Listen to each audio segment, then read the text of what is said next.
All right, no cutting corners when it comes to love. After the break, new ideas for reigniting the chemistry in your marriage. Well, romance is all about chemistry, and just because you've been married for however many years so far, never, ever underestimate the power of passion.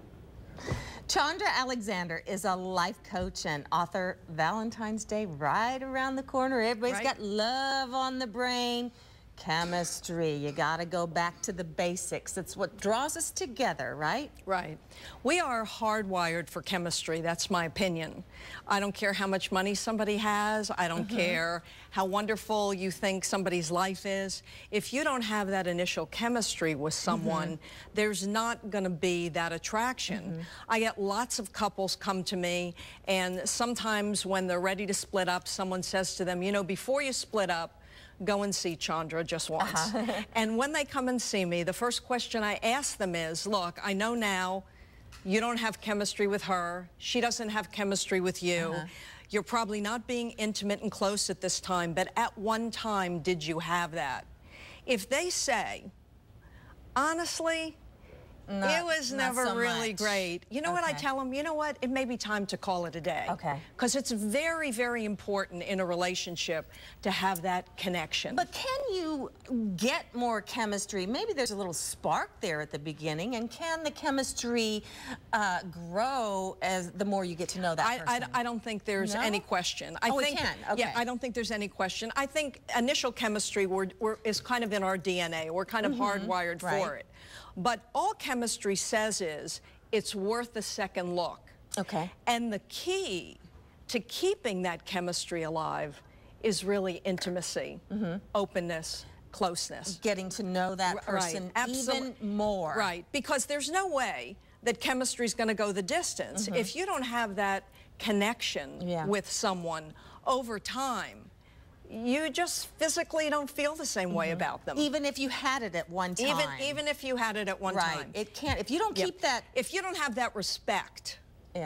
If that connection isn't there over time, that chemistry diminishes. The Bunsen burner fades. The light goes out.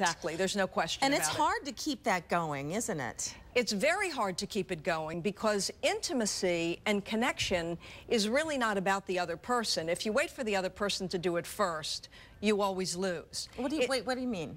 Intimacy and keeping that connection going is your willingness to be open with yourself, which allows you to be open to somebody else.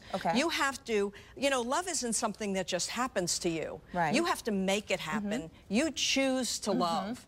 You understand? Chemistry chooses you, but you choose intimacy. I see. What do you, if it's not there, what am I going to feel? You're going to feel a lack.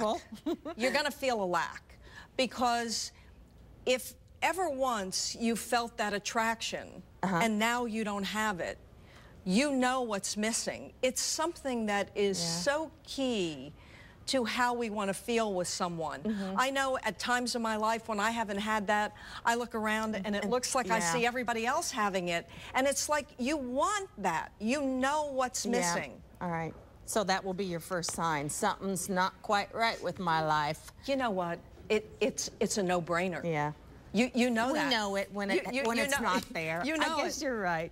Chandra, thank you so much. You're welcome. It's a pleasure. Some good advice. Let's everybody keep the chemistry going. We have a link to Chandra's website, Coach Girl, and Chandra Unplugged at myfoxtampabay.com. Look under the Good Day section. Again, thank you. You're welcome. It's a pleasure. The time right now is 10 minutes before the